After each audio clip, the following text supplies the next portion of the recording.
चलिए next lecture में आज अपन बात करते हैं थर्मोडायनामिक प्रोसेस में। ठीक है, तो what exactly the thermodynamic process. ठीक है, यदि मैं बहुत सिंपल से डेफिनेशन लिखूं, a system undergo any changes, system undergo any changes, यदि किसी भी सिस्टम के अंदर कोई भी चेंजेस हो रहा है उसे क्या बोलते हैं, is non age process. It is non age process, non age thermodynamic process बोल दो या प्रोसेस बोल दो। ठीक है, अब बात,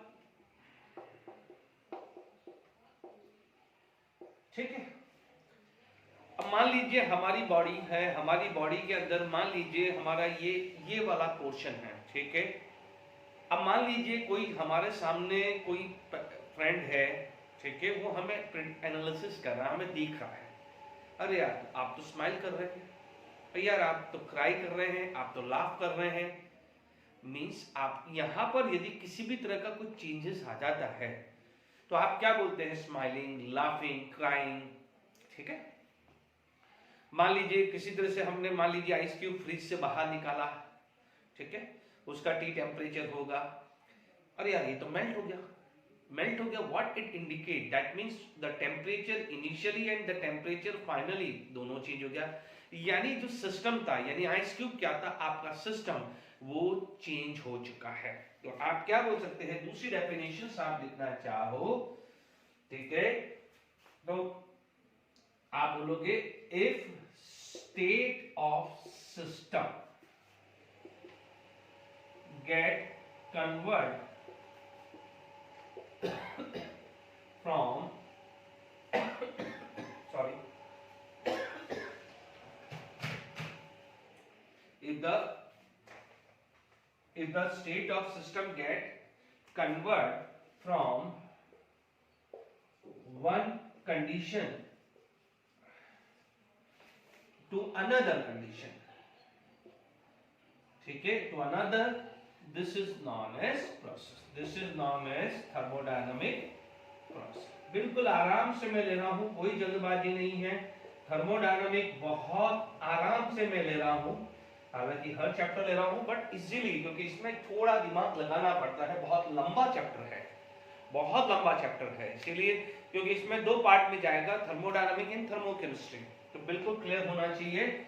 A system undergo any changes is known as process, बिल्कुल सिंपल डेफिनेशन वाली, if the state of system get convert from one condition to the another condition, this is known as temperature। जैसे एक सिंपल सा example मैं देने की कोशिश करूं, ठीक है, मान लीजिए मेरे पास कोई एग्जांपल ऐसा आया, तो मान लीजिए यहां पर कोई आइस था, ठीक है, यदि आइस का टेम्परेचर T1 था, नाउ द टेम्परेचर जो आइस है वो क्या हो जाएगा, T2, ठीक है, तो यहाँ पर सिस्टम पे का टेम्परेचर कंडीशंस क्या है, T1 है, कंडीशन T2 है। लास्ट लेक्चर में पढ़ा था, हमने क्या पढ़ा था कि जो भी थर्मोडायनामिक वेरिएबल बोल दो, पैरामीटर बोल दो, वो सिस्टम की एग्जिस्टेंस या कंडीशंस बताता है, ठीक है, या मींस वो कौन सी एग्जिस्ट पे कर रहा है, ठीक है, तो T1 से T2 है, let it be T2 is greater than T1, तो आप क्या बोलोगे, मेल्टिंग बोल दोगे, क्या बोल दोगे,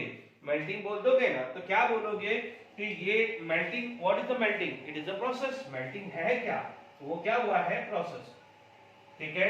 कई बार आप बोलोगे कि गैस कैन एक्सपैंड, ठीक है, मान लीजिए यहां पर कोई भी गैस है, मान लीजिए यहां पर लेट इट बी ये पिस्टन है, यहां पर गैस ले लिया है, ये वॉल्यूम मैंने V1 ले लिया है, ओके, और मान लीजिए यहां पर एक सिलेंडर मैंने लिया है और यहां पर भी सेम ही गैस है, अमाउंट फिक्स रखा है, बट मान लीजिए वॉल्यूम V2 है, ठीक है, दो एग्जांपल ले रहा हूं, एग्जांपल 1 एंड एग्जांपल 2 ले रहा हूं, ठीक है। मान लीजिए यहां पर क्या हुआ है, V2 ग्रेटर देन V1, तो आप उसको क्या बोलते हो, एक्सपांशन प्रोसेस, ठीक है, और मान लीजिए V1 से V2 आया, सॉरी उल्टा लिख दिया मैंने, V2 और ये V1 हो जाएगा, तो आप उसको क्या बोलोगे, कंप्रेशन, ठीक है। तो what is this, this are the kind of process, ठीक है, ये प्रोसेस है, बट मैं थर्मोडायनामिक प्रोसेस की बात कर रहा हूं, यानी थर्मोडायनामिक प्रोसेस का मतलब जिस सिस्टम का मान लो टेम्परेचर, प्रेशर या कोई भी थर्मोडायनामिक पैरामीटर चेंज हो गया, जो सिस्टम की एग्जिस्टेंस या स्टेट चेंज होगी, उसको आप क्या बोलते हैं? प्रोसेस। बात समझ में आ गई कि नहीं आ गई? तो आपके थर्मोडायनामिक पैरामीटर क्या होते हैं? हीट होते हैं, टेम्परेचर होता है, प्रेशर होता है या वॉल्यूम होता है। ठीक है, तो यहां पर जो थर्मोडायनामिक प्रोसेस के बारे में आपको ये क्लियर हुआ है कि what is the definition of process. बहुत अच्छा टॉपिक है, आराम से चीजों को करना है। अब देखिए यहां पर नेक्स्ट चीज आ जाती है टाइप ऑफ प्रोसेस, यानी प्रोसेस कितने प्रकार के होते हैं। Is it clear to all of you? देखिए नेक्स्ट आ जाता है type of process, types of processes, या थर्मोडायनामिक प्रोसेस बोल दो तो सबसे बढ़िया है। Types of thermodynamic process, types of thermodynamic processes. ठीक है, टाइप ऑफ थर्मोडायनामिक प्रोसेसेस। ठीक है, अब आप देखिए वन बाय वन हम ले लेते हैं। सबसे पहला यदि आपका क्या होता है? Isothermal process. ठीक है, आइसोथर्मल प्रोसेस। ठीक है, अब आप देखिए इसके अंदर क्या होता है? आइसोथर्मल प्रोसेस के अंदर क्या बोलते हैं कि जो भी चेंजेस आ जाता है, इन दैट केस आपका जो टेम्परेचर है, टेम्परेचर रिमेन कांस्टेंट। इसके अंदर टेम्परेचर क्या होता है? It remain constant, that is delta T की वैल्यू क्या हो रही है? जीरो।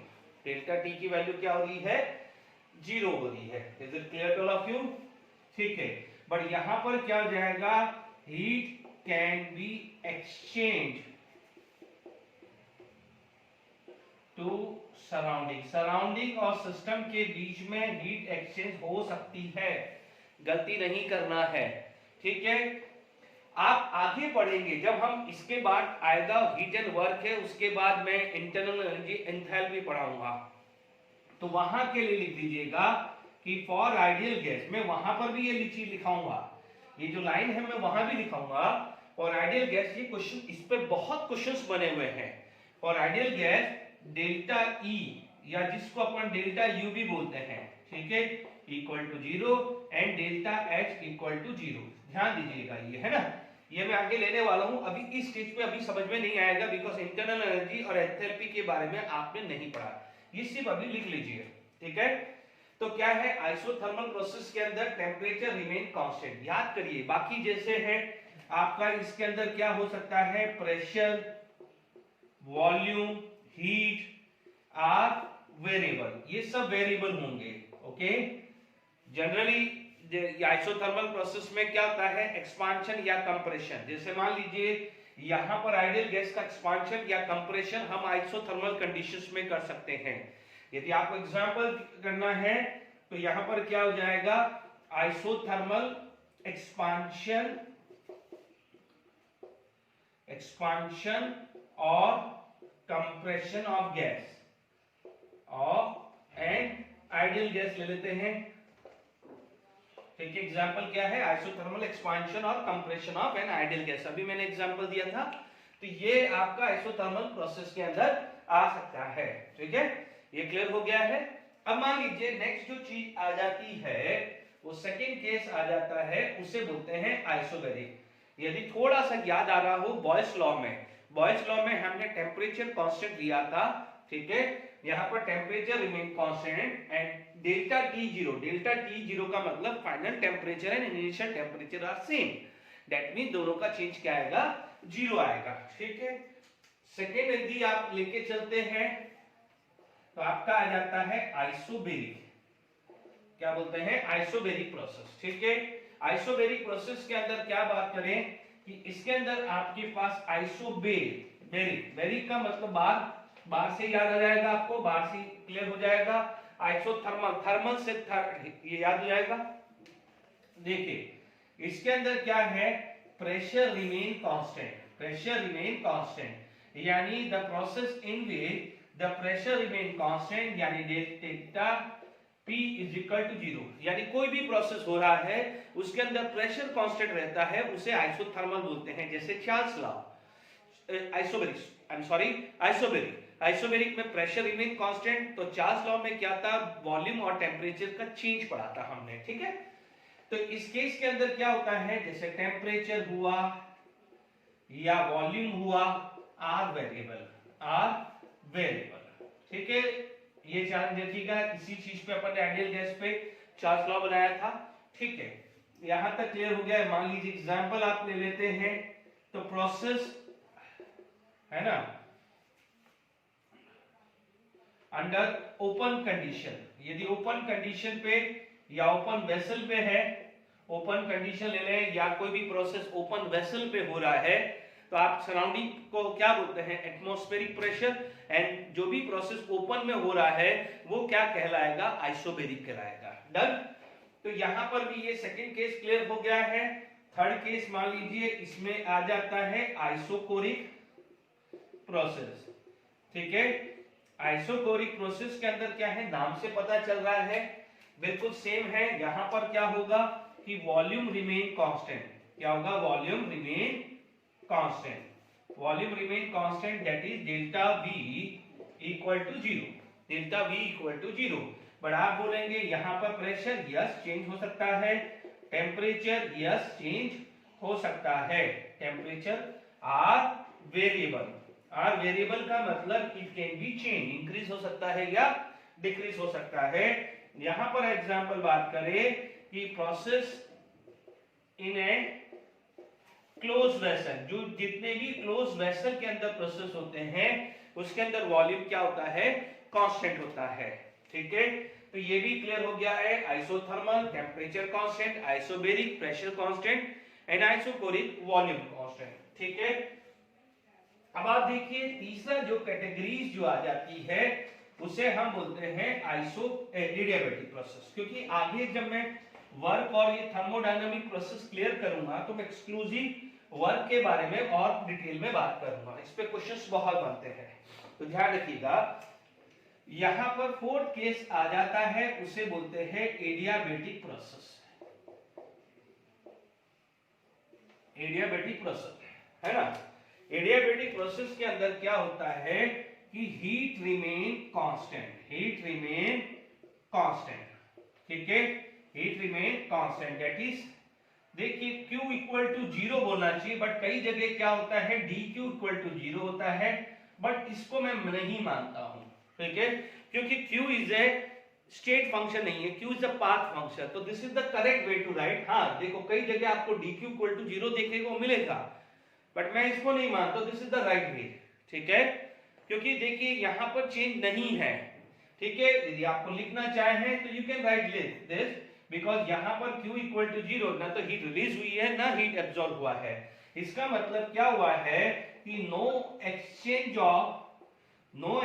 ऑफ ए हीट, यानी अंदर यदि सिस्टम के अंदर जो भी हीट है वो कांस्टेंट रहने वाली है, ठीक है। No exchange of a heat from, या सॉरी नॉट फ्रॉम आएगा, बिटवीन लिख सकते हैं, क्योंकि अपन क्या लिखेंगे, बिटवीन सिस्टम एंड सराउंडिंग, इसके बीच में किसी भी तरह का कोई भी एक्सचेंज नहीं है, ठीक है। चाहो तो चलो कोई बात है, आपको लिखना है तो you can write like this, ठीक है, क्योंकि कई बच्चा बोलेगा कि सर इसको Q is equal to constant लिख दीजिए, बट आई एम नॉट, जो भी है मैं इस पे सेटिस्फाइड नहीं हूं, ठीक है, क्योंकि heat and work is a path function, तो इसलिए वहां पर डेल्टा आता नहीं है, ठीक है। चलिए कोई बात नहीं, अपन ने लिख दिया है, रिजेक्ट दिस। अब आप देखिए temperature are variable, temperature are variable, इसका मतलब नहीं है कि हीट एक्सचेंज हो रहा है तो टेम्परेचर कांस्टेंट रहेगा, ऐसा नहीं है। एडियाबैटिक में क्या होगा, हीट कांस्टेंट होगा, ठीक है, जैसे भी क्या होता है हीट कांस्टेंट होता है, temperature can be variable. Isothermal में क्या होता है, टेम्परेचर कांस्टेंट होता है और हीट कैन बी वेरिएबल, यानी हीट कैन एक्सचेंज। यहाँ हीट एक्सचेंज नहीं हो रही, वहां हीट एक्सचेंज होगी, यहाँ पर टेम्परेचर चेंज हो सकता है, वहां पर टेम्परेचर कांस्टेंट होगा। तो एडियाबैटिक आइसोथर्मल में प्लीज समझ लीजिएगा, ठीक है। जनरली यहां पर क्या है, ये प्रोसेस क्या होता है, आप बोलोगे प्रोसेस अंडर आइसोलेटेड कंडीशन, यदि कोई आइसोलेटेड कंडीशंस है, वहां पर कोई प्रोसेस हो रहा है, ठीक है, वो हम एडियाबेटिक में डाल सकते हैं। जैसे मान लीजिए कोई भी हमने आइसोलेटेड कंडीशन का मतलब मान लीजिए थ्रू आउट जो है वॉल है वहां पर किसी तरह का आइसोलेशन कर दिया है, ना हीट बाहर जा रही है ना अंदर आ रही है, ठीक है, सिस्टम के अंदर हीट जो भी होगी वो है, बट वहां से न तो इंक्रीज हो रही है ना डिक्रीज हो रही है, इसीलिए अपन क्या बोलते हैं कि हीट इनिशियल और हीट फाइनल रिमेन सेम। इसलिए कई जगह ये ऐसा लिखा जाता है, बट इसको लिखने के बजाय हम ये बोल देंगे कि जो भी सिस्टम के अंदर हीट होगी वो कांस्टेंट होगी, ना वो इंक्रीज हो रही है ना डिक्रीज हो रही है। Is it clear? ठीक है ना, क्योंकि आप देखेंगे सिस्टम के अंदर कोई प्रोसेस हो रहा है, हीट तो होगी, बट वो हीट सिस्टम से सराउंडिंग नहीं जा रही है ना सराउंडिंग से सिस्टम जा रही है, इतना ध्यान रखिएगा। ठीक है, तो प्रोसेस अंडर आइसोलेटेड कंडीशन जो आती है वो एडियाबेटिक प्रोसेस के अंदर आती है। चलिए, ये मेन 4 प्रोसेस है जो वेरिएबल पे डिपेंड होते हैं। ठीक है, बाकी फिर आगे हम डिवाइड कर सकते हैं। ये क्या है, पैरामीटर, जो थर्मोडायनामिक पैरामीटर से रिलेटेड आ जाता है। ठीक है, नेक्स्ट जो क्या आता है उसे बोलते हैं साइक्लिक प्रोसेस। ठीक है, साइक्लिक प्रोसेस। देखिए, साइक्लिक प्रोसेस के अंदर यदि आप समझें तो आप क्या बोलोगे कि मान लीजिए यहां से अपन स्टार्ट हुआ और वापस से यहां आ गए। ठीक है, मान लीजिए initial condition P1 V1 T1 था, तो फाइनल भी P2 V2 T2 है। तो यहां पर P1 equal to P2, V1 equal to V2, T1 equal to T2, ये जितने भी स्टेट फंक्शन है initial and final position same है। तो आप बोलोगे, यहां पर आप क्या बोलोगे कि if state of system initial and final is same, उसे क्या बोलेंगे, साइक्लिक प्रोसेस। ठीक है, यानी आप बोलोगे जहां से शुरू हुआ वहीं खत्म हुआ, या आप बोलेंगे आप यहां से स्टार्ट हुए और वापस उसी कंडीशन पे आ गए जहां से स्टार्ट हुए वहां से। मान लीजिए आपने प्रेशर 1 एटमॉस्फेयर में लिया, ठीक है, फिर 1 एटमॉस्फेयर से वो 2 बना, 3 बना, 4 बना, बट वापस जब प्रोसेस एंड हुआ है तो वापस से 1 एटमॉस्फेयर बन गया। तो आप क्या बोलोगे, इनिशियल स्टेट क्या थी 1 एटमॉस्फेयर, फाइनल स्टेट क्या थी 1 एटमॉस्फेयर। भले बीच में 2, 3, 4 कुछ भी हुआ हो, उससे कोई मतलब नहीं। इनिशियल क्या था 1 एटमॉस्फेयर, फाइनल क्या था 1 एटमॉस्फेयर। तो जब इनिशियल और final state of the system, sorry the process in which, ये डेफिनेशन ध्यान रखना, the process in which temperature constant isothermal, the process in which pressure constant isobaric, the process in which volume constant isochoric, the process in which heat constant adiabatic, the process in which the state of a system initial and final are same are known as cyclic process। इसीलिए process की definition पहले ही लिख दी मैंने है, ठीक है ना, इसलिए बार बार मैंने वो सेंटेंस रिपीट नहीं कर रहा हूं। if the system of this during process लिख देता हूं तो उसे क्या बोलते हैं, साइक्लिक प्रोसेस। तो आप ध्यान रखिएगा, जनरली इनमें जो delta P0, delta V0, delta T0, ठीक है, यानी ये सारे हैं जितने भी स्टेट फंक्शन है, यानी जितने भी बोलूंगा चेंज ऑफ स्टेट फंक्शन, ये तो 3 ही लिखे हैं, इज ऑलवेज बी 0। ठीक है, delta N, delta E, delta G, delta H, जितना भी है स्टेट फंक्शन वो सिर्फ 0 है, Q और W को छोड़ के। बात समझ में आ गई? ये साइक्लिक प्रोसेस बात आ गई है। ठीक है, इसके बाद हम बात करते हैं रिवर्सिबल एंड इरिवर्सिबल प्रोसेस की। ठीक है, अब देखिए रिवर्सिबल और इरिवर्सिबल प्रोसेस, ठीक है, यहां पर हमारे पास जो रिवर्सिबल और इरिवर्सिबल को हम डिफरेंशिएट कर सकते हैं या अलग अलग भी लिख दें। मान लीजिए आपके पास रिवर्सिबल प्रोसेस आया, ठीक है, रिवर्सिबल प्रोसेस, ठीक है, एक बार टेबल ही बना देते हैं तो सबसे बढ़िया रहता है। ठीक है, चलिए रिवर्सिबल प्रोसेस, इरिवर्सिबल प्रोसेस की बात करें। जैसे एक सिंपल सी बात है, हम मान लीजिए कोई कार चला रहे हैं, ठीक है, चीजों को समझिए, कार चला रहे हैं तो आप क्या बोलोगे कि यार चलो आगे लगे या रिवर्स करना है, तो व्हाट यू कैन डू, एक रिवर्स गियर अप्लाई करोगे तो वापस आ जाएगी। इसका मतलब आपने किसी स्टेज के अंदर कोई पैरामीटर आपने चेंज कर दिया है तो उस रिएक्शंस को आप वापस से बैक भी ला सकते हैं, ठीक है, उसे क्या बोलेंगे, रिवर्सिबल। बट मान लीजिए वाटर फॉल हो रहा है हायर एल्टीट्यूड से लोअर एल्टीट्यूड, ठीक है, तो आप क्या बोलोगे, ये वन वे ही हुआ, वापस जा नहीं सकता ना, ठीक है। आप बोलोगे सर पंप लगा के हम करेंगे, मैं नेचुरली बात कर रहा हूं, ठीक है। तो वो नेचुरल प्रोसेस में क्या होता है कि वाटर हायर एल्टीट्यूड पे था, लोअर एल्टीट्यूड पे था, वाटर गिर गया, बात खत्म, ठीक है। मान लीजिए वन टब जो है वाटर आपने ऊपर से फेंका, तो जितना वन टब था जितना था वो एक किसी टाइम में जाके रुक जाएगा, ठीक है। तो चीजों को समझ लीजिए, उसे क्या बोलते हैं, इरिवर्सिबल प्रोसेस। यहां पर यदि हम पहला पॉइंट बात करें, ठीक है, तो यहां पर क्या है कि इसमें क्या बोलेंगे, process occurs in several step या infinite step भी बोल सकते हैं, several या infinite simply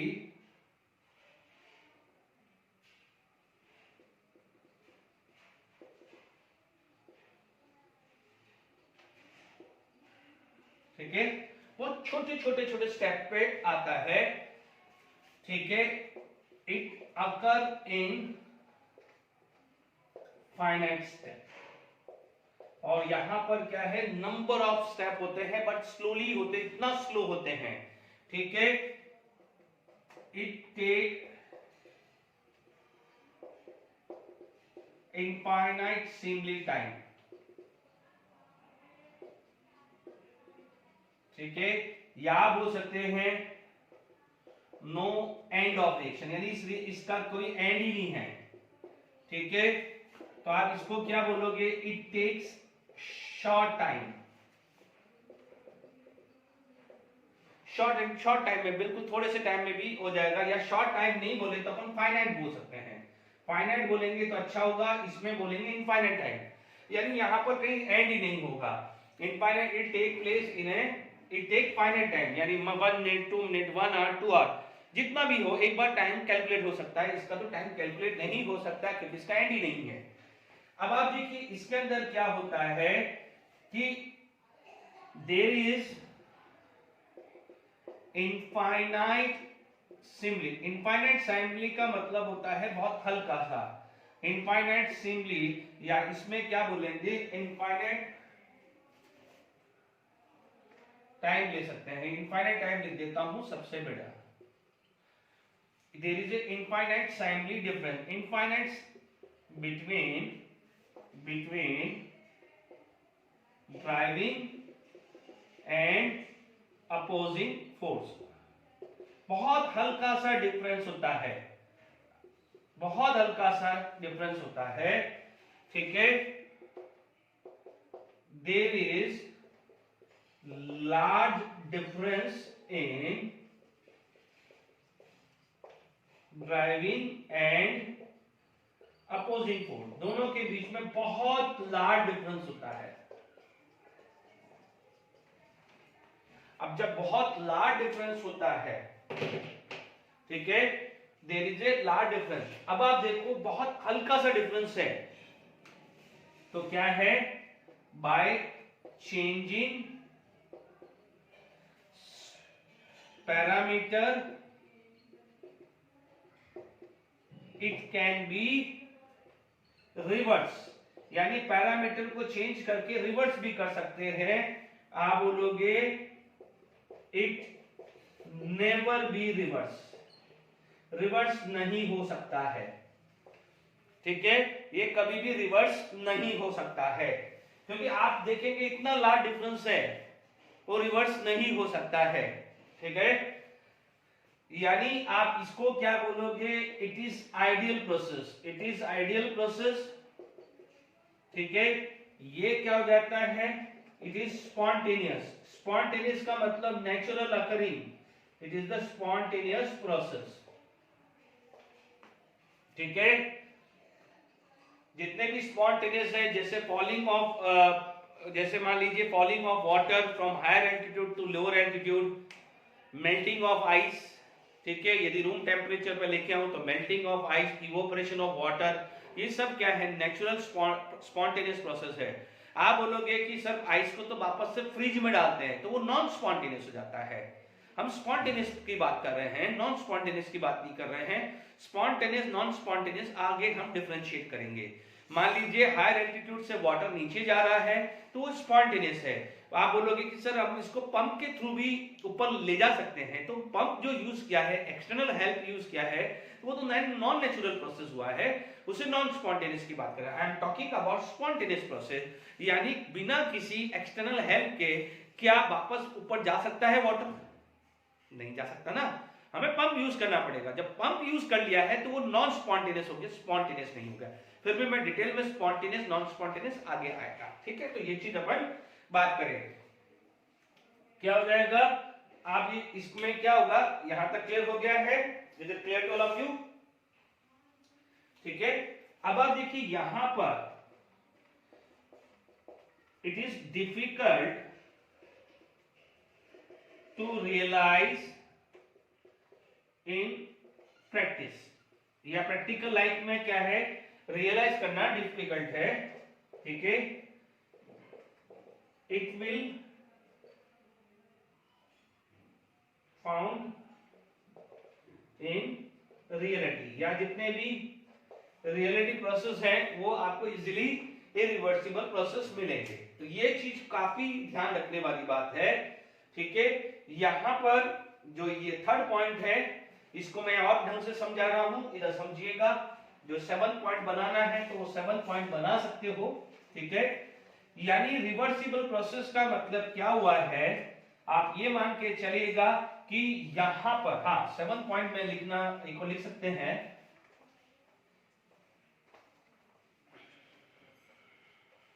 देखिए आप क्या बोलोगे कि मान लीजिए ए से बी गया, ए से बी गया और ए से बी।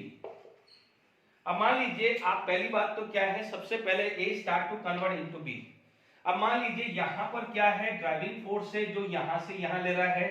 आपने न्यूटन लॉ में पढ़ा है, for every action there is a reaction, तो डेफिनेटली उसको जो अपोजिट ये रेजिस्ट कर रहा होगा उसे अपोजिंग फोर्स कर रहे होंगे, ठीक है।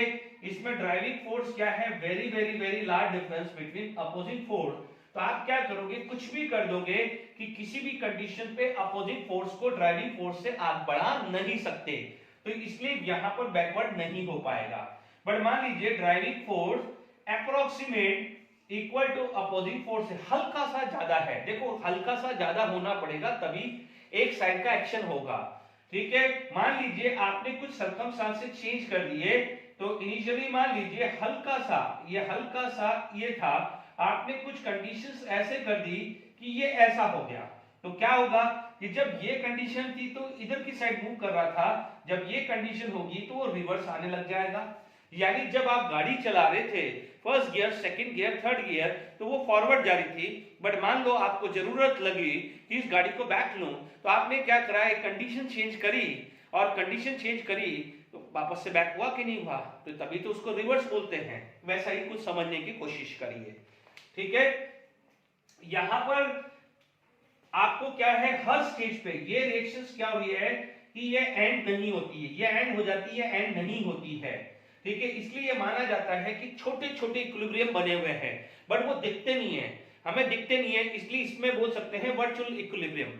यहां पर बोला जाता है, जैसे मान लीजिए आप 7 पॉइंट बोल सकते हैं कि यहां पर क्या है, इट हैज वर्चुअल इक्विलिब्रियम। यहां पर क्या जाएगा कि यहां पर इन दिस है ना, इक्विलिब्रियम जो होते हैं वो कब होते हैं, at initial and final stage. सिर्फ इनिशियल या फाइनल पे कहीं दिखेंगे, बीच में कहीं नहीं दिखेंगे, यहां तो पूरे प्रोसेस के अंदर इक्विलिब्रियम दिखते हैं, ठीक है। बच्चों ज्यादा सोचने की जरूरत नहीं है, मैंने डिटेल में समझाया है, बट ये इतना समझ लीजिए कि यदि वन डायरेक्शन है, स्पॉन्टेनियस है, नेचुरल अकलिंग है, वापस नहीं आ सकता है, वो इरिवर्सिबल है, जो आ जा सकता है रिवर्सिबल है। उसके पीछे का एक कंडीशंस और ढंग से और समझाता हूं। जैसे मान लीजिए आपके पास ये गैस है, गैस के अंदर ये एक प्रेशर है, ठीक है, ये P external, sorry not P external, this is P internal, ठीक है, ये P इंटरनल है और ये P एक्सटर्नल है, ठीक है। अब आप देखिए यहां पर आप क्या बोलोगे, P external equal to P internal plus minus delta P, क्योंकि थोड़ा बहुत तो चेंज होगा। अब मान लीजिए ये आप चाहे तो देखिए यहां पर ये चीजों को समझ लीजिए,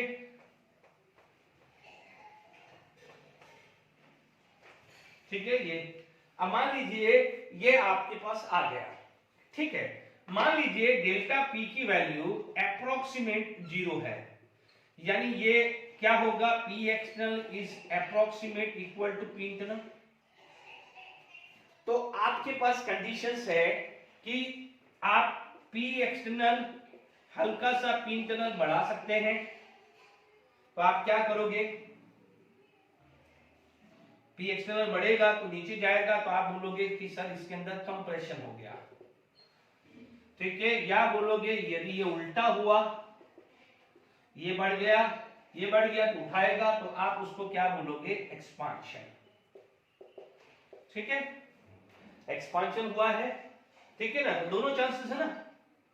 आपके पास ये अप्रोक्सीमेट 0 है, ये लगभग बराबर हुआ है, ये मैं वर्क जब वर्क पढ़ाऊंगा ना, रिवर्सिबल वर्क और इरिवर्सिबल, तो ये मैं वापस यूज करूंगा, ठीक है ना, इसलिए मैंने अभी समझा दिया है, वहां पर आपका रिवीजन हो जाएगा, वहां तकलीफ नहीं आएगी। इधर आ जाइए, इस केस के अंदर क्या है कि P एक्सटर्नल और P इंटरनल दोनों के बीच में अच्छा खासा फर्क है, अच्छा खासा फर्क है।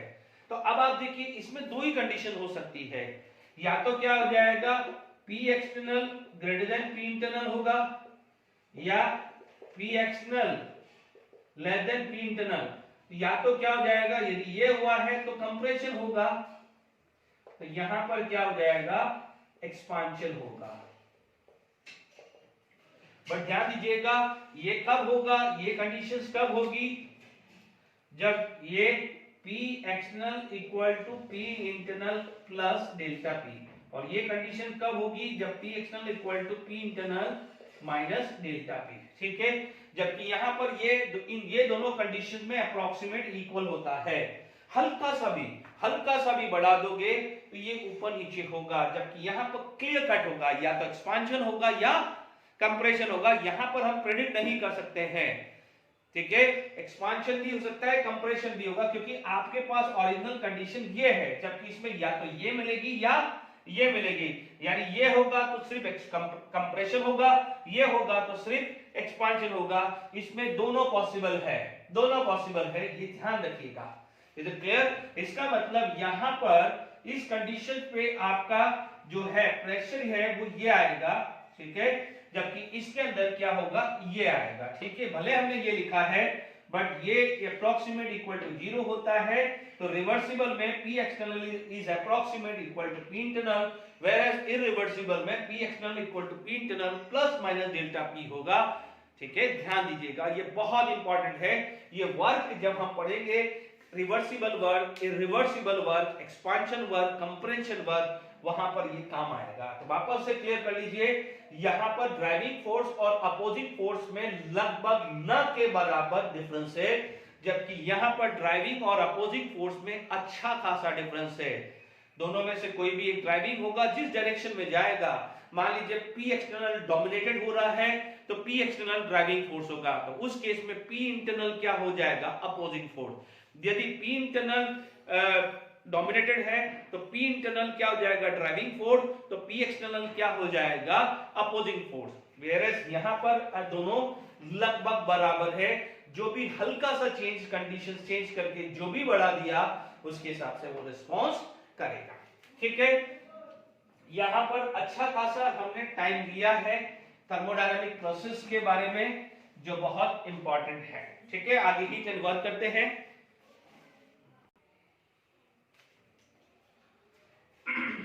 हीट की बात करते हैं, ठीक है।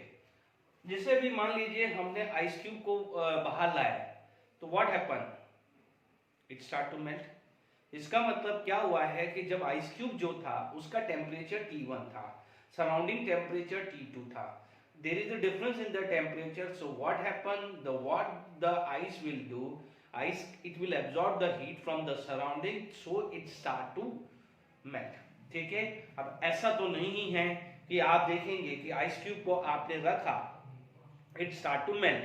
ठीक है, मान लीजिए थोड़े टाइम बाद पूरा का पूरा 100% it is going to be convert into water. Now we are going to compare the temperature. ऐसा तो नहीं होगा ना कि दैट स्टार्ट टू बॉइल, नहीं, यानी जो भी सराउंडिंग का टेम्परेचर होगा तब तक मेल्टिंग होगा. तो ध्यान दीजिएगा, it start to melt till thermal equilibrium, यानी temperature inside is equal to temperature outside. हमेशा ध्यान रखना है. ठीक है, बहुत सिंपल डेफिनेशन हीट की लिख सकते हैं कि क्या हो जाएगा, it is the transfer of energy. ठीक है, because heat is the form of energy, heat is the form of energy. It is the transfer of energy takes place between system and surrounding due to temperature difference. किसकी वजह से हो रहा है? Due to temperature difference. ठीक है, no doubt. आगे हम हीट कैपेसिटी पढ़ेंगे जब सारे लॉस पढ़ लेंगे. Zeroth law and first law complete करने के बाद, एंथैल्पी करने के बाद हीट कैपेसिटी भी हम पढ़ेंगे, तो और वहां पर भी बात होगी. ठीक है, it is the transfer of energy take place between system and surrounding due to temperature. अब क्या होता है कि heat and work both are the path function, तो definitely it depend upon the path followed. यानी सिस्टम से surrounding heat गई है या सराउंडिंग से सिस्टम हीट गई है. नो डाउट उसमें क्या हो जाएगा, एक वहां पर वर्ड यूज होगा रिलीज या एब्जॉर्ब होगा. तो वहां पर आईयूपीसी ने क्या करा है, एक साइन कन्वेंशन रखा है. ठीक है, आप क्या बोलोगे यहां पर, आईयूपीसी साइन कन्वेंशन. ठीक है, आईयूपीसी साइन कन्वेंशन आपके पास रखा गया है. Is it clear to all of you? वहां पर क्या बोला गया है, हीट रिलीज फ्रॉम सिस्टम. देखो सिस्टम से रिलीज होगी तो सराउंडिंग ही जाने वाली है. और दूसरा आता है heat absorb by system.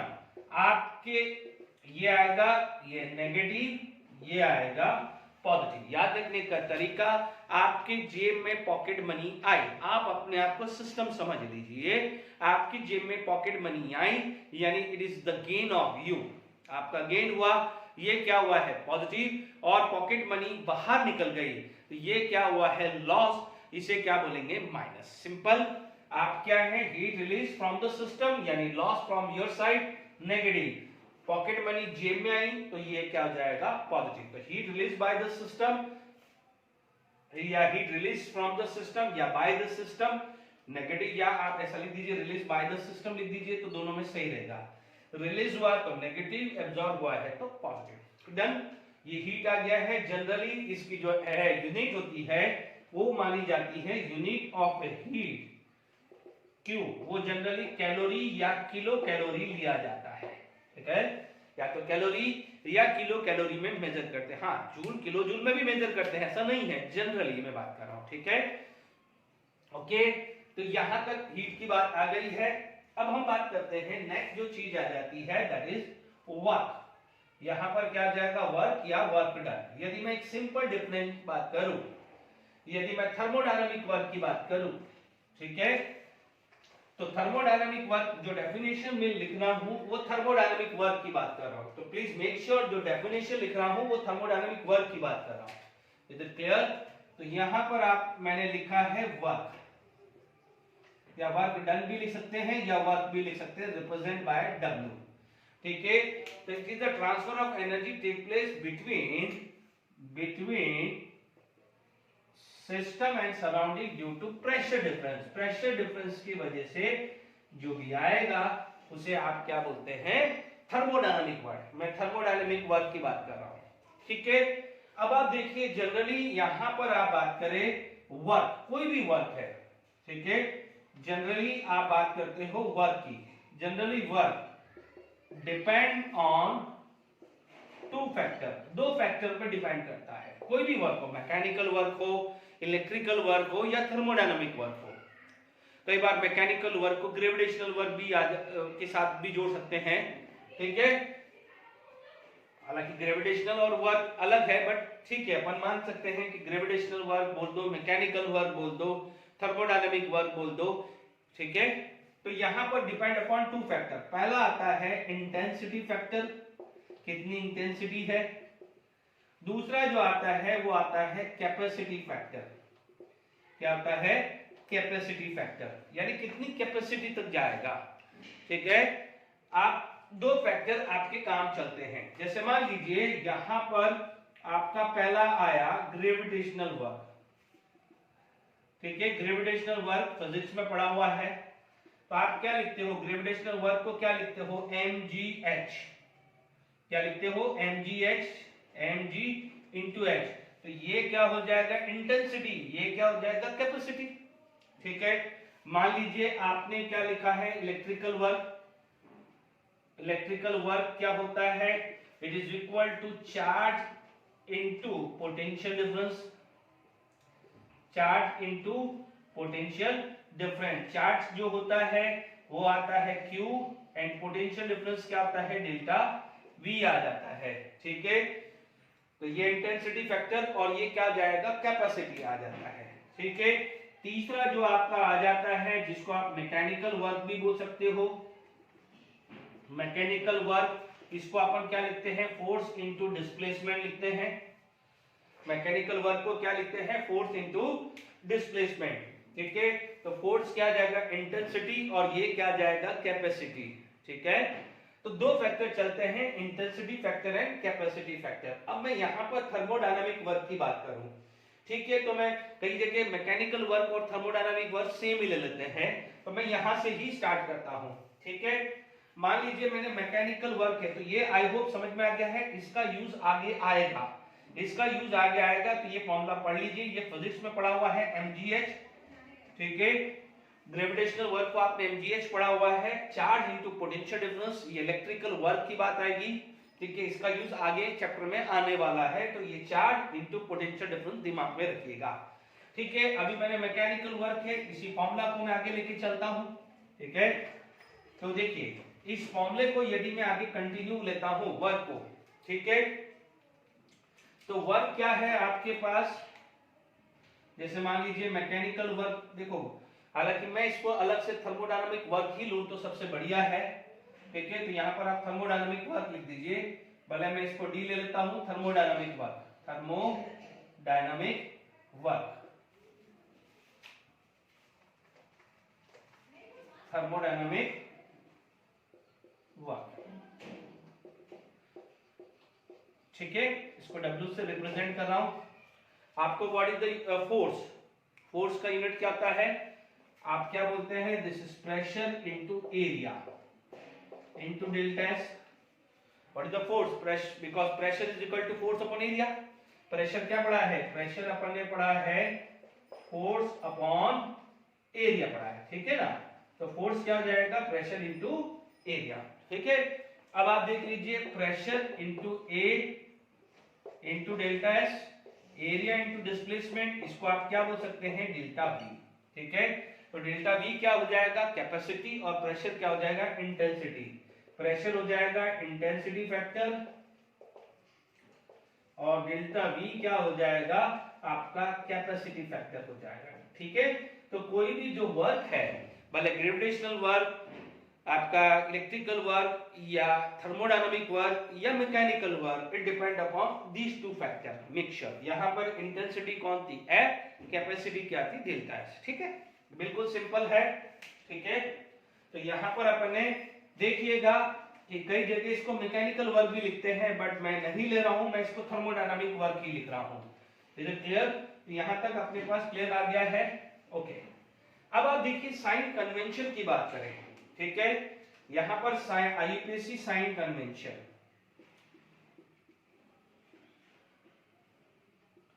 IUPAC sign convention, ठीक है।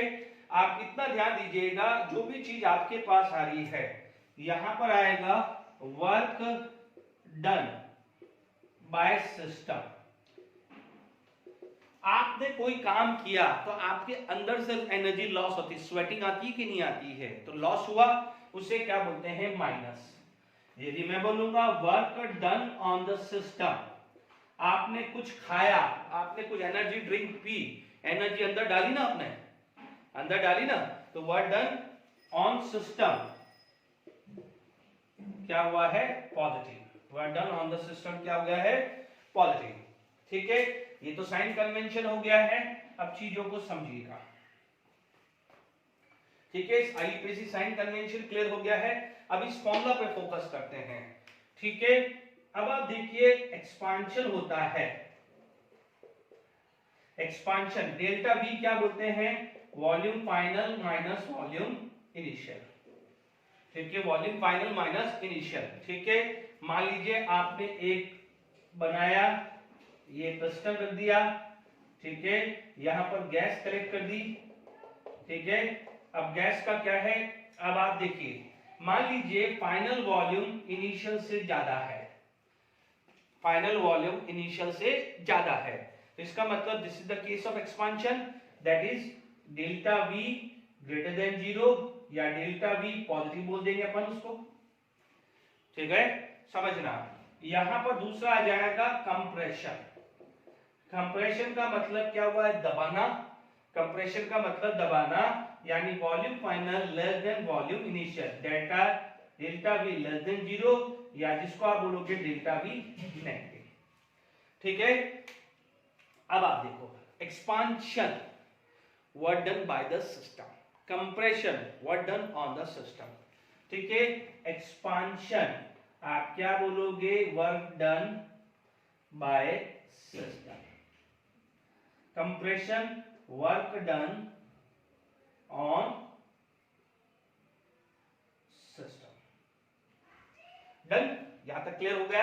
अब देखो, अब फॉर्मूले में आ जाइए, यहां पर आपका क्या होना चाहिए, W क्या होना चाहिए, नेगेटिव, यहां पर W क्या होना चाहिए, पॉजिटिव। यही हुआ ना, आईपीसी यही बोल रहा है ना, वर्क डन पॉजिटिव होना चाहिए, if it is work done on the system work done negative होना चाहिए। अब आ जाइए यहां पर, यदि मैं ये फॉर्मूला रखता हूं, यदि मैं ये फॉर्मूला रखता हूं, तो आप देखेंगे डेल्टा वी मेरा पॉजिटिव, ये भी पॉजिटिव, क्योंकि प्रेशर की वैल्यू तो कभी नेगेटिव देखी है क्या, नहीं देखी ना, because this is positive, this is positive, positive positive, it should be positive, but होना क्या चाहिए साइन कन्वेंशन के हिसाब से, नेगेटिव। तो यहां पर आप ध्यान दीजिएगा कि या तो आप जब यहां पर एक्सपांशन वर्ड लिखा है, तो मान लीजिए आपने फॉर्मूला में P डेल्टा V डाल के आपने कैलकुलेट कर दिया, लेट इट बी 100 आ गया, कोई भी वैल्यू है ना, वॉल्यूम फाइनल दे दी, वॉल्यूम इनिशियल दे दी, प्रेशर दे दी, ठीक है। अभी यूनिट पे दिमाग मत लगाइए, यूनिट को अपन दिमाग में बाद में लगाएंगे, ठीक है। आपको मान लीजिए कोई मैग्नीट्यूड 100 आ गया, एग्री, तो अब आपको वहां पर भी केयरफुल होना पड़ेगा कि वो चेक करना पड़ेगा वेदर इट इज एक्सपांशन और work done by the system. तो आप 100 की जगह -100 लिखना नहीं भूलेंगे, यानी माइनस साइन लगाना ही पड़ेगा, ठीक है।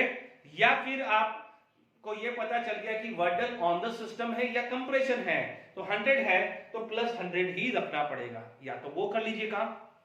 बट चांसेस ये ज्यादा रहते हैं कि बच्चे लास्ट में साइन कन्वेंशन करना भूल जाते हैं, तो क्या करेंगे कि आपका जो ये फॉर्मूला है, अब आप फॉर्मूला को क्या करिए, या तो क्या है शुरू से ही ये फॉर्मूला बना लीजिए कि आफ्टर दिस, यानी इसके बाद आप नीचे लिख दीजिएगा कि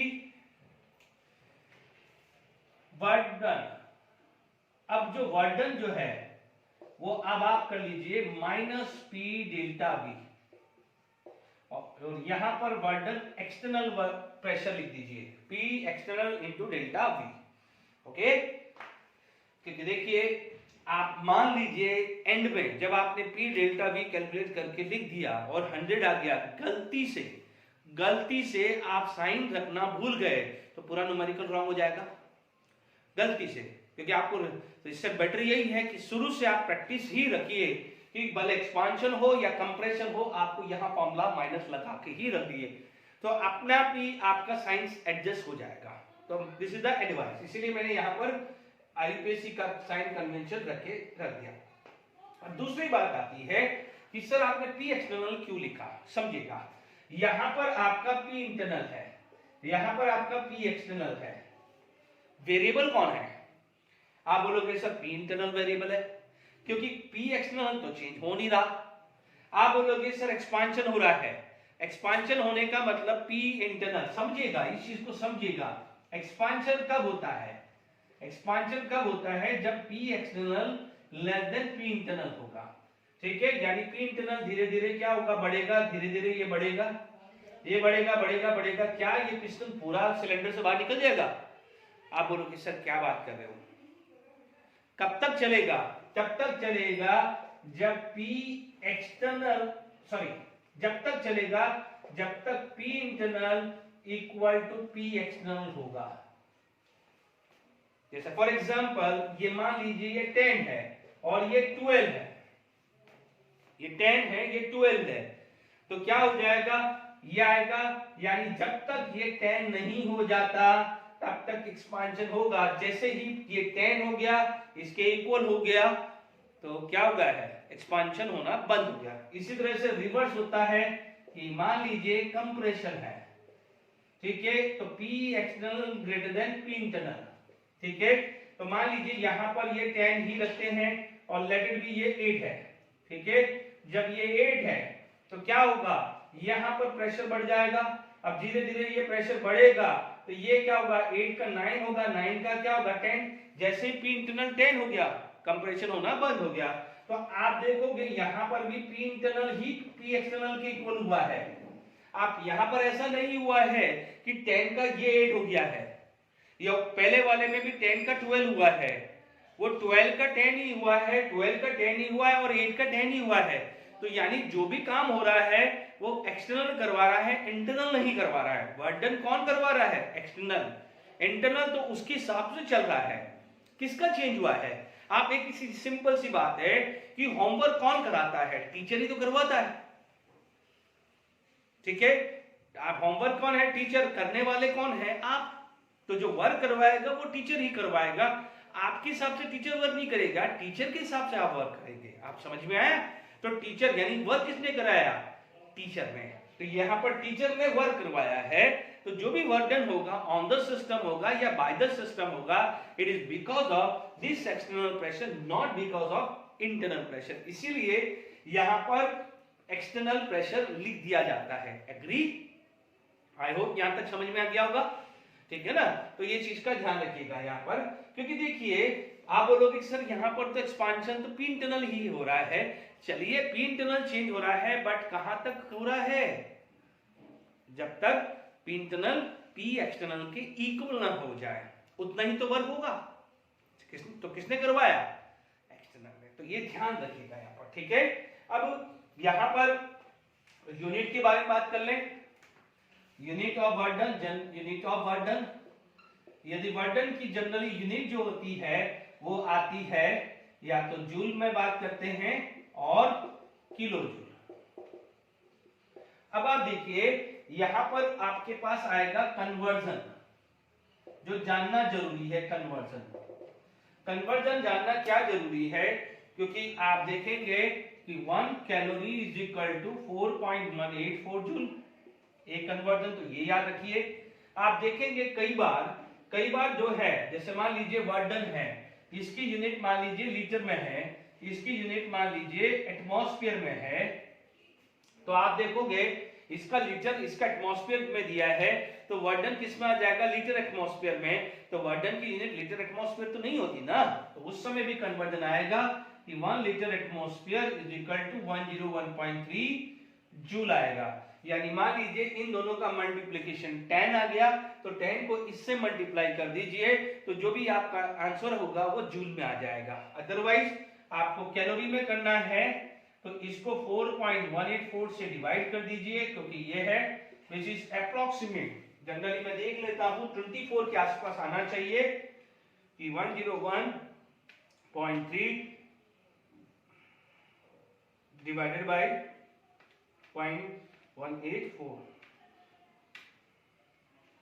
ये आ रहा है 24.21, लगभग 24.21 कैलोरी, ठीक है। मोस्टली तो दिया होता है, ठीक है, तो ये कन्वर्जन फैक्टर आपको न्यूमेरिकल्स में ध्यान रखने पड़ेंगे। Is it clear? फिर भी हम न्यूमेरिकल करेंगे तो काफी यूज होगा, यानी 1 litre atmosphere equal to this much joule या 24.21 कैलोरी। मोस्टली तो ये दिया होता है, बट फिर भी अपन करना सीख ले। तो I hope heat and work के बारे में बिल्कुल क्लियर हो गया होगा। ठीक है, ये पी एक्सटर्नल क्यों लिखा है वो भी समझ में आ गया होगा। माइनस साइन सेफ्टी के लिए रख दिया कि कहीं साइन गड़बड़ी नहीं कर जाए, तो आप शुरू से ही माइनस कर दें, क्योंकि आप देख लीजिए एक्सपांशन होगा तो ये पॉजिटिव, ये तो पॉजिटिव पॉजिटिव पॉजिटिव क्या होगा, पॉजिटिव ही होगा, बट साइन कन्वेंशन के हिसाब से it should be negative.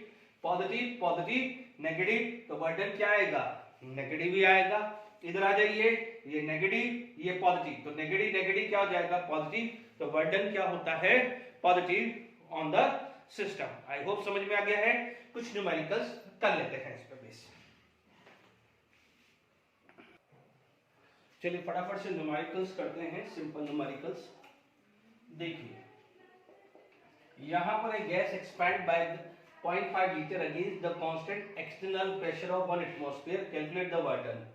We know that the burden, the formula is P delta V. Okay, burden कितना है -1, ठीक है, it is 0.5, तो आएगा -0.5, but make sure the unit is liter atmosphere, because volume, the unit of a volume is liter and the volume unit of a pressure is atmosphere, but we know that the unit burden की होती है joule में। तो अब आप देखिएगा burden equal to -0.5 into 101.3।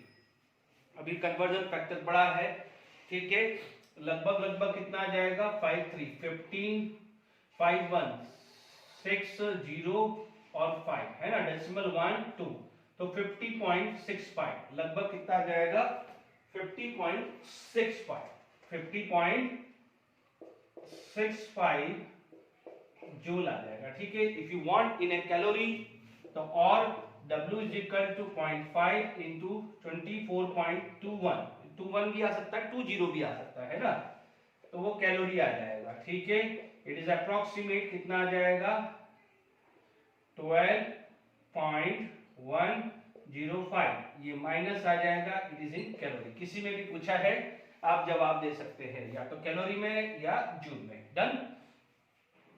Find the burden when 1 mole of an ideal gas in 10 liter container at 1 atmosphere allowed to enter a vacuum bulb of capacity 100 liter। ठीक है, वैक्यूम क्या है, वैक्यूम यानी फर्स्ट कंडीशंस आप पढ़ते हैं, तो मान लीजिए यहां पर जो भी है, यहां पर वैक्यूम के अंदर रखा है, बल्ब को किस में रखा है, वैक्यूम, यानी वैक्यूम के अंदर प्रेशर कितना होता है, 0। वैक्यूम के अंदर क्या होता है, प्रेशर 0 होता है। So in this case the external pressure is 0। क्या होता है, external pressure is 0, तो क्या हो जाएगा, वर्डन माइनस P डेल्टा V, तो ये वर्डन कितना आ जाएगा, 0 आ जाएगा। क्यों, क्योंकि ये P एक्सटर्नल क्या है, 0, क्योंकि बल्ब को आपने किस में रखा है, वैक्यूम में, यानी हियर द P एक्सटर्नल यानी P एक्सटर्नल इक्वल टू 0, तो ये 0 आ गया है, इसीलिए ये ध्यान रखना है। इसलिए कई बार इसको क्या बोला जाता है, फ्री एक्सपांशन भी बोला जाता है। ठीक है, ये अभी मैं वर्डन में लूंगा फ्री एक्सपांशन में, क्योंकि आप देखेंगे लॉजिकली चीजें समझिएगा। ठीक है, लॉजिकली चीजें समझिएगा कि मान लीजिए यहाँ पर ये P0 है, बट इंटरनली तो कुछ ना कुछ तो प्रेशर होगा, तो ये गैस क्या होगा, एक्सपैंड होगी, बट वो खुद के अपने हिसाब से होगी। मैं वो टॉपिक लूंगा, बट अभी आप इसको क्या बोल सकते हैं कि वर्क जो है, एक्सटर्नल वर्क जो है वो 0 है, जो भी वर्क किया है वो खुद ने किया है, बाहरी वर्क कोई नहीं है। तो जो भी हम यहाँ पर बात कर रहे हैं, थोड़ा सा टेक्निकली चीजें समझिएगा कि ये जो वर्क है ये सिस्टम के ऊपर वर्क या सिस्टम के द्वारा वर्क किया जा रहा है because of surrounding external pressure. ठीक है, बट यहाँ पर सराउंडिंग का प्रेशर 0 है, तो इसका मतलब work done due to external जो है वो 0 है, और जो भी वर्क हुआ है यदि गैस एक्सपेंड भी होती है वो इट्स ऑफ इट्स ओन होती है। ठीक है, ध्यान रखना, इसीलिए इसको क्या बोला जाता है, फ्री एक्सपांशन, यानी खुद ने किया है, बाकी कोई बाहर हेल्प मैंने नहीं ली है। बात समझ में आई आपको? ठीक है, ये थोड़ा कंफ्यूजिंग रह सकता है, क्योंकि आप ये चीज समझ लीजिएगा, देखो गैस है तो डेफिनेटली अंदर तो प्रेशर होगा, बट जो भी वर्क डन किसकी वजह से हो रहा है, एक्सटर्नल प्रेशर की वजह से है, तो work done because of system zero है। बट क्या है, स्टिल इसके अंदर प्रेशर है, यानी देखा जाए तो ये इससे ज्यादा हो गया ना, ये जीरो है, यहाँ पर कुछ ना कुछ है, तो डेफिनेटली जब ये ज्यादा है तो क्या होगी, एक्सपांशन तो होगा, तो उस एक्सपांशन को बोला जाता है फ्री एक्सपांशन। हमेशा ध्यान रखना, यदि एक्सपांशन होता है इन द वैक्यूम उसे बोला जाता है फ्री एक्सपांशन, ठीक है, यानी उसका एक्सटर्नल प्रेशर का कोई लेना देना नहीं है। I hope first part is clear. Second part, when 1 mole of a gas expand from 1 liter to 5 liter against atmospheric pressure, जब प्लस जैसा ऐसा ही हुआ, माइनस पी डेल्टा वी, यहाँ कहाँ रखा, यहाँ वैक्यूम में रखा, इसलिए पी जीरो था, यहाँ पर एटमॉस्फेरिक प्रेशर, तो पी कितना हो गया है 1, डेल्टा वी कितना आ गया है 5 माइनस 1, 5 माइनस 1, तो ये क्या हो जाएगा, वर्क डन -4 लीटर एटमॉस्फेयर, यदि जूल में चाहिए तो -4 101.3 जूल, ठीक है, 4 3 जा 12, 5 4 ये जूल, ठीक है, ये वर्क डन आ गया है। एक आधा और न्यूमेरिकल करते हैं फिर वाइंड अप करते हैं।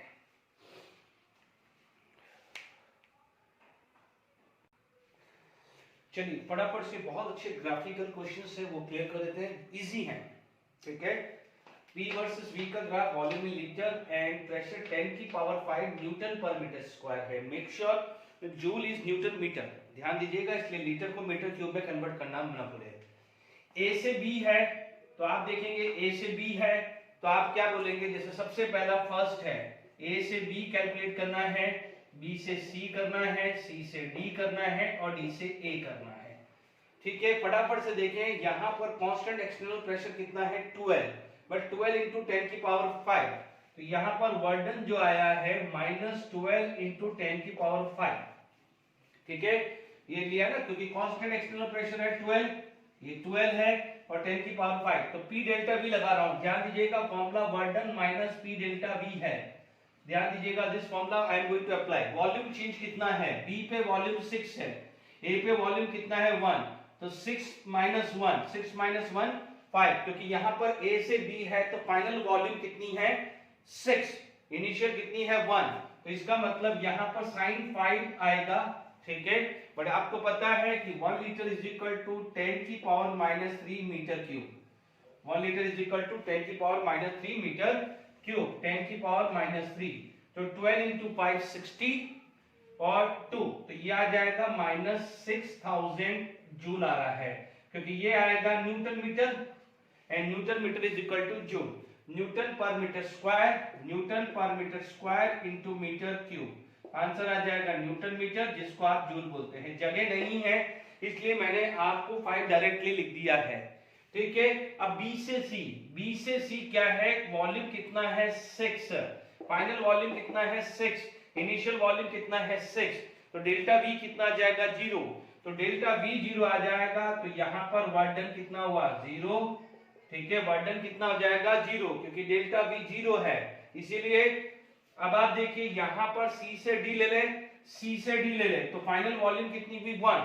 इनिशियल वॉल्यूम कितनी हुई 6, तो यहाँ पर कितना आ जाएगा वर्क डन, बट ध्यान दीजिएगा यहाँ पर कांस्टेंट एक्सटर्नल प्रेशर 2 है, C से D में कांस्टेंट एक्सटर्नल प्रेशर कितना है 2, तो -2 इंटू 10 की पावर 5, अब आप देखो साइन चेंज होगा क्योंकि फाइनल 1 है, इनिशियल 6 है, तो यहाँ पर आ जाएगा -5, जबकि यहाँ प्लस था, 10 की पावर -3 न्यूटन मीटर, ओके, तो यहाँ पर आ जाएगा 1000, प्लस का 1000 जूल आएगा, प्लस का क्या जाएगा 1000 जूल, इज इट क्लियर। अब आप देख लीजिए D से A constant volume, final volume this 1 है, इनिशियल भी 1 है, तो डेल्टा V क्या जाएगा 0, तो यहाँ पर भी वर्क डन कितना आया है 0, तो देखिए calculate work done AB BC CD, वो मैंने क्लियर कर दिया है। ओवरऑल आप ऐड कर दीजिए, ओवरऑल वर्क डन क्या हो जाएगा -6000 प्लस 0 प्लस 1000 प्लस 0, ये आ रहा है -5000 जूल, ये ओवरऑल हो गया है। बट कल को यहाँ पर पूछा जाए इसके प्रोसेस के बारे में, तो ध्यान दीजिए ये कांस्टेंट प्रेशर है, कांस्टेंट प्रेशर है, तो इसे आप क्या बोल सकते हो आइसोबेरिक, ये कांस्टेंट वॉल्यूम है तो इसको आइसोकोरिक बोल सकते हो, कांस्टेंट है तो आइसोबेरिक, ये क्या बोल सकते हो, isochoric. Is it clear to all of you? यहां तक समझ में आ गया है आपको? ठीक है, तो मैंने यहां पर क्लियर हुआ है द प्रेशर एट बी। देखिए यहां पर भी आप देखिए pressure at A and B, फटाफट से अपन कर लें। ठीक है, एक मिनट में रब कर लेता हूं। चलिए फटाफट से कैलकुलेशन कर लेते हैं। Calculate the pressure at A B, क्योंकि आइडियल गैस है तो P V equal to NRT.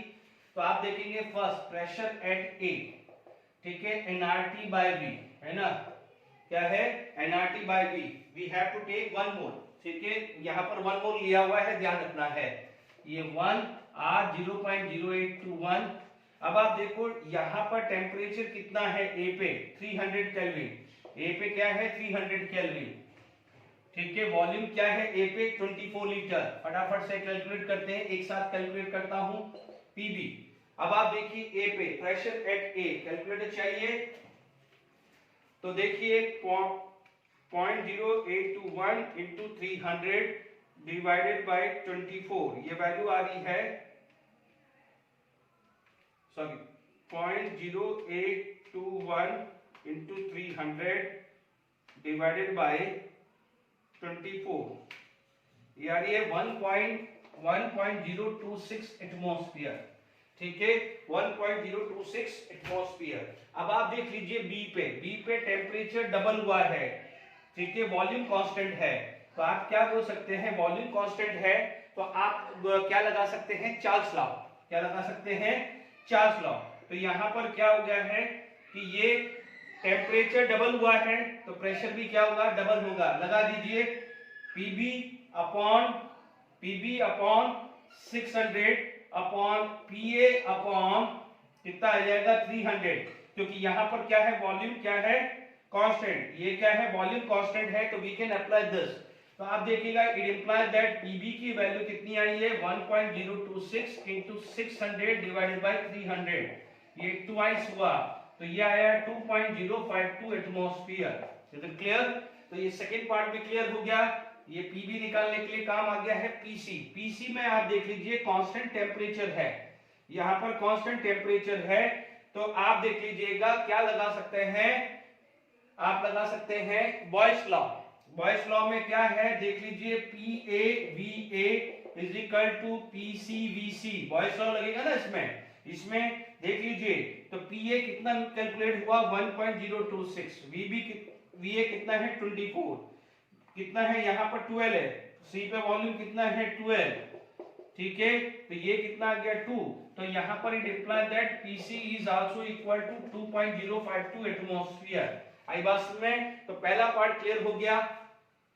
ठीक है, ये पहले Pa निकाला, Pb कैसे निकाला, ये गेलो-सिक्स लॉ लगा, यहाँ पर क्या लगा है, बॉयल्स लॉ। चेक कर लीजिए, A और C पे कांस्टेंट टेम्परेचर है, A और B पे कांस्टेंट वॉल्यूम है, तो ये कांस्टेंट वॉल्यूम है तो आइसोकोरिक, ये कांस्टेंट वॉल्यूम है तो आइसोकोरिक। तो देखिए A से B, B से C और C से A निकालना है। A से B कांस्टेंट वॉल्यूम है, A से B क्या है, कांस्टेंट वॉल्यूम, उसे बोलते हैं आइसोकोरिक। ऐसे क्वेश्चन पूछे जा सकते हैं। B से C, एक बार B से C, B पे यहाँ पर प्रेशर A कितना है 1.026, यहाँ प्रेशर B कितना है 2.052 एटमॉस्फेयर, PC कितना है 2.052 एटमॉस्फेयर, यानी B पे प्रेशर और C पे प्रेशर सेम है, B पे और C पे प्रेशर सेम है, तो उसे आइसोबेरिक बोल सकते हैं।